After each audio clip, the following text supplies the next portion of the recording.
The rise of new energy vehicles is transforming China's automotive industry landscape. In Changchun, a city regarded as the cradle of China's auto industry, some foreign-invested companies are expanding their presence in the Chinese market, especially for new energy vehicle-related production. Vitesco Automotive Changchun is a significant production hub for Germany's Vitesco Technologies in China. In August this year, its brand-new Research and Development Center in Changchun was officially launched, driving the company's transition towards electrification. 从2、3季度开始，随着中国市场的这种恢复，我们今年肯定对相比去年销售会有一个大幅提升。尤其在新能源汽车上，中国已经走在了世界的前列，这也是我们为什么我们会不断的在中国市场，尤其长春市场做进一步投资，进一步扩大产能。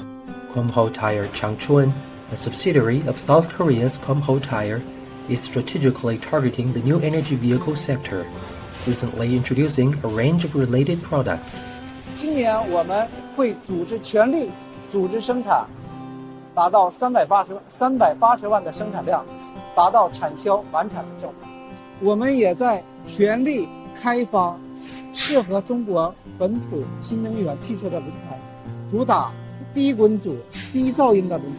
整个我们锦湖研究所全心投入在新能源汽车的开发，现在主要已经为一汽、红旗和比亚迪，再加奇瑞国内新能源汽车厂商已经进行了配套生产，现在已经针对合资品牌的新能源汽车在进行意向沟通中。